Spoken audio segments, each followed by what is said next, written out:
மக்களை சந்திக்கல, களத்துக்கு வரல, இப்படி எல்லாம் கதை சொல்லி குட்டிக்கரணம் போட்டு குறை வித்தை காட்டுவார்கள். ஆனால் இன்னும் பெருமையும் பேசிக் கொள்வார்கள். நாங்கள் பாரம்பரிய கட்சி, 50 ஆண்டு கால கட்சி, தாத்தா காலத்து கட்சி, இந்தியாவிலேயே மாபெரும் மாநிலங்களை எல்லாம் ஆட்சி செய்யக்கூடிய கட்சி என்றெல்லாம் சொல்லிவிட்டு ஊரெங்கும் மேடை போட்டு எங்கள் தலைவரை பற்றியும் எங்கள் கழகத்தை பற்றியும் இரவு வீட்டில் ஒப்பாரி வைக்கும் கிழவி போல அழுது கொண்டிருக்கிறீர்களே, இதை விட வேற என்ன சான்று வேண்டும்? எங்கள் தலைவர் களத்துக்கு சென்று சேர்ந்து விட்டார், மக்கள் மனதிற்கு சென்று சேர்ந்து விட்டார், வெற்றியை நோக்கி சென்று சேர்ந்து விட்டார். அதற்கு இதுவே ஆதாரம்.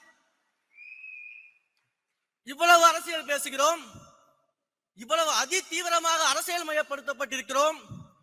நம்மளை நோக்கி இவர்கள் எழுப்பக்கூடிய ஒரு ஏளனமான விமர்சனம், சின்ன பசங்க பேசுறாங்க, சின்ன பசங்க கட்சியில இருக்கிறாங்க என்றெல்லாம் பேசுகிறார்களே. மேடைக்கு மேடை ஏறி நாடகம் போட்டு மக்களை ஏமாற்றி இளைஞர்கள் அரசியலுக்கு வரணும், அரசியல் புதுமை பெறணும், புது ரத்தம் பாய்ச்சணும் என்றெல்லாம் பேசிவிட்டு இன்று உங்களை நோக்கி கேள்வி எழுப்பும் போது எங்களை போன்ற இளைஞர்களை சின்ன பசங்க என்று சொல்றீங்களே, உங்க பயம் நல்லாவே புரியுது, உங்க பயம் நல்லாவே புரியுது.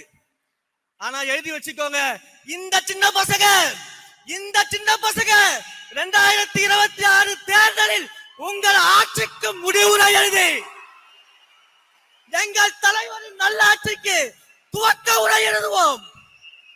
இதை நடத்தியே தீர்வோம்.